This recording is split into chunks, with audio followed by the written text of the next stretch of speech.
नमस्कार दोस्तों, स्वागत है आप सभी का आपका अपने चैनल वीके ऑनलाइन क्लास में। तो आज के इस वीडियो में हम लोग बात करने वाले हैं कंप्यूटर के 25 महत्वपूर्ण प्रश्नों के ऊपर।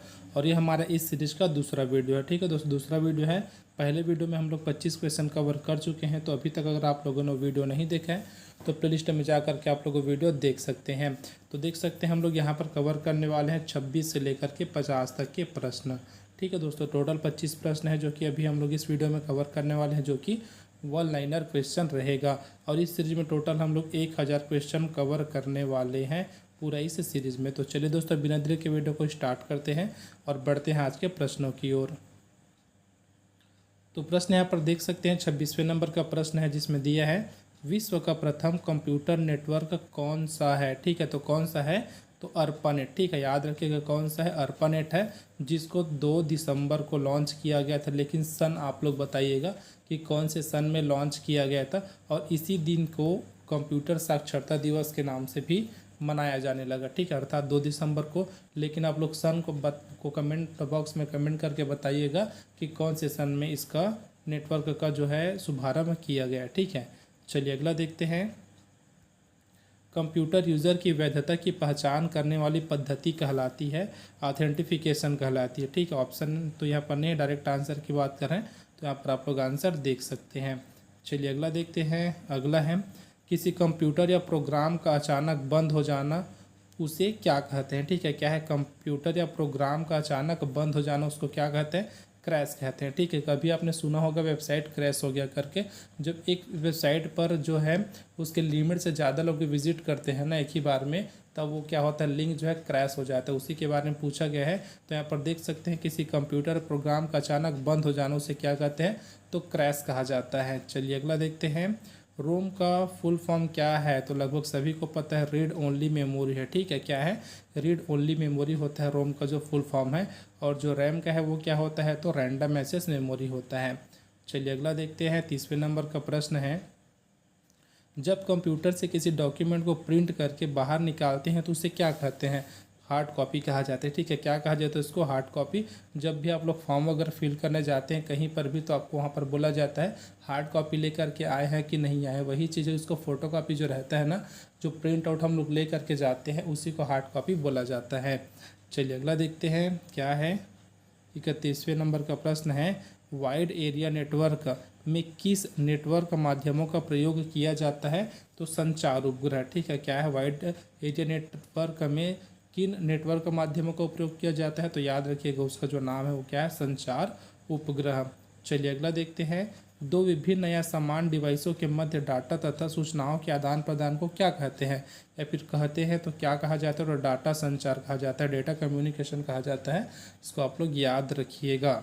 चलिए अगला देखते हैं। 33वें नंबर का है, प्रिंट के लिए कौन सा मेनू सिलेक्ट किया जाता है? ठीक है, तो क्या किया जाता है? प्रिंट के लिए कौन सा मेनू सेलेक्ट किया जाता है? तो फाइल सेलेक्ट किया जाता है। अगला देखते हैं। प्रयोक्ता दस्तावेज को जो नाम देता है उसे कहते हैं, तो उसे क्या कहते हैं? देख सकते हैं, प्रयोक्ता जो है दस्तावेज को जो नाम देता है उसे क्या कहते हैं? तो फाइल नेम बोला जाता है। इसको क्या बोला जाता है? फाइल नेम बोला जाता है। अगला प्रश्न है, कट कॉपी और पेस्ट करने के लिए कौन से मेनू सेलेक्ट किया जाता है? तो एडिट। ठीक है, क्या है? इसमें हम लोग क्या करते हैं? उसको सेलेक्ट करते हैं। क्या है? कट कॉपी और पेस्ट। ठीक है, क्या है? कट कॉपी और पेस्ट। तो इसके लिए कौन से मेनू सेलेक्ट किया जाता है? तो एडिट सेलेक्ट किया जाता है। चलिए अगला देखते हैं। अगला है, रिलेटेड फाइलों के कलेक्शन को है या फिर क्या कहते हैं? बोल सकते हैं ना भाई, यहाँ पर क्या हो सकता है? तो रिलेटेड फाइलों के कलेक्शन को क्या कहा जाता है? तो इसको कहा जाता है डाटाबेस। ठीक है, क्या कहा जाता है? डाटाबेस कहा जाता है। अगला देखिएगा। 37वें नंबर का प्रश्न है, विद्यमान डॉक्यूमेंट को परिवर्तित करना डॉक्यूमेंट की कहलाती है। तो क्या कहलाती है? तो एडिटिंग कहलाती है। क्या कहलाती है? एडिटिंग कहलाती है।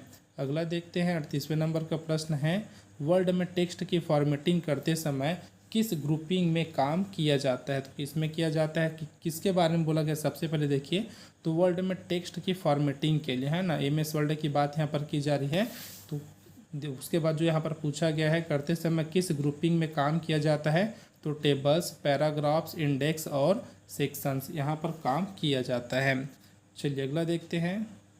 कंप्यूटर के मुख्य सिस्टम बोर्ड को क्या कहते हैं, तो मदरबोर्ड कहा जाता है। ठीक है, किसको, तो कंप्यूटर का जो मुख्य सिस्टम बोर्ड होता है ना उसको मदरबोर्ड के नाम से जानते हैं। चलिए अगला देखते हैं, IPv6 एड्रेस में कितने बिट होते हैं, तो 128 बिट होते हैं। ठीक है, याद रखिएगा किसमें पूछा गया है, तो IPv6 में पूछा गया है।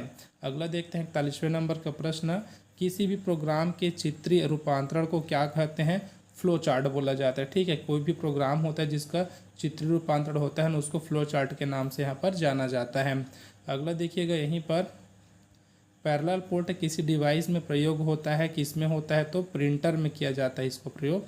अगला देखते हैं 43वें नंबर का प्रश्न है, देखिएगा क्या बोला गया है, गूगल कंपनी द्वारा बनाया गया ब्राउज़र कौन सा है। तो ठीक है, गूगल के द्वारा जो बनाया गया ब्राउज़र है ना वो क्या है, क्रोम है। ठीक है, क्या है, क्रोम है, जो कि गूगल के द्वारा बनाया गया है। तो उसको ऐसे भी पूछा जा सकता है, अभी आप लोग देख चुके, डायरेक्ट ऐसे पूछा जा सकता है, फिर ऐसे पूछा जा सकता है कि जो क्रोम है वह किसके द्वारा बनाया गया है। तो याद रखिएगा गूगल के द्वारा बनाया गया है।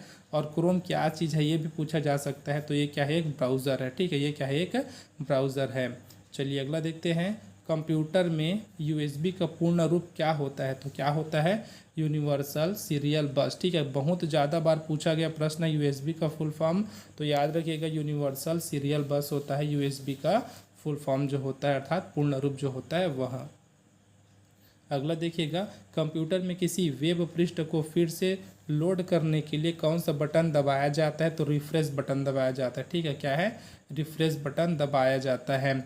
चलिए अगला देखते हैं 46वें नंबर का प्रश्न है, प्रश्न में दिया है, कंप्यूटर में UPS का मुख्य कार्य क्या होता है, तो क्या होता है, बिजली जाने के बाद बैकअप पावर प्रदान करता है। ठीक है, बिजली जाने के बाद क्या करता है, बैकअप पावर प्रदान करता है, जो UPS होता है वह। चलिए अगला देखते हैं, कंप्यूटर के कीबोर्ड में 0 से 9 तक के की को क्या कहते हैं, तो न्यूमेरिक की कहा जाता है। ठीक है, जैसे कि मैंने आपको पहले वीडियो में बताया था, एक कीबोर्ड का उदाहरण लेकर के बताया था कि किसको किसको क्या बोला जाता है ना, तो जो नंबर वाला होता है ना, अर्थात 0 से 9 तक का यूज़ होता है। और इन्हीं 10 अंकों की सहायता से हम लोग दुनिया का कोई सा भी अंक लिख सकते हैं, इसको याद रखिएगा, क्योंकि हम लोग अभी तक जो खोज किए हैं ना वो 0 से लेकर के कहाँ तक है, तो 9 तक है। फिर इन्हीं को डबल तिबल ऐसे करके हम लोग फिर जितना भी संख्या होता है उतना बनाते हैं। तो यही वो 10 संख्या है जिसमें हम लोग दुनिया के हर अंक को समाहित कर सकते हैं, फिर लिख सकते हैं। तो कंप्यूटर के कीबोर्ड में जो 0 से 9 तक के की होते हैं ना उसको न्यूमेरिक की कहा जाता है। चलिए अगला देखते हैं, प्रथम गणना यंत्र था तो कौन सा था, अर्थात प्रथम कंप्यूटर जो था ना वह अबेकस था। चलिए अगला प्रश्न देखते हैं, प्रश्न है, मैकेनिकल कैलकुलेटर का आविष्कार करने वाले वैज्ञानिक का नाम है, तो किन्होंने किया था, ब्लेज पास्कल। ठीक है, क्या है, ब्लेज पास्कल ने किया था मैकेनिकल कैलकुलेटर का आविष्कार। इसको आप लोग याद रखिएगा, दोनों नाम याद रखिएगा। ठीक है, इसके द्वारा इसको और जिनके द्वारा आविष्कार किया गया उसको दोनों अच्छे से आप लोग याद रखिएगा। चलिए आज का अंतिम प्रश्न देखते हैं, विश्व के सबसे पहले सुपर कंप्यूटर का निर्माण हुआ था, तो किस सन में हुआ था, 1979 में हुआ था। ठीक है, क्या है, 1979 में इसका आविष्कार किया गया था। किसका आविष्कार किया गया था, तो सबसे पहले सुपर कंप्यूटर का ये बोला गया है ना भाई, याद रखिएगा, कंप्यूटर बोला गया कि सुपर कंप्यूटर बोला गया, दोनों का आप लोग अलग अलग है दोनों चीज़, तो दोनों को आप लोग याद रखिएगा। कंप्यूटर बोला जाएगा तब उसका अलग हो जाएगा, सुपर कंप्यूटर बोला जाएगा तब उसका अलग हो जाएगा। तो इस प्रकार दोस्तों आज हमारा 25 प्रश्न यहीं पर समाप्त होता है। अगले वीडियो में हम लोग बात करेंगे 51 से लेकर के 75 तक के प्रश्नों को। तो वीडियो को हमारे अभी जितने भी वीडियो है सबको देख लीजिएगा। वीडियो अगर अच्छा लगेगा तो चैनल को सब्सक्राइब भी कीजिएगा और अपने दोस्तों में ज़रूर शेयर कीजिएगा। अब मिलते हैं दोस्तों अगले वीडियो में, तब तक के लिए जय हिंद।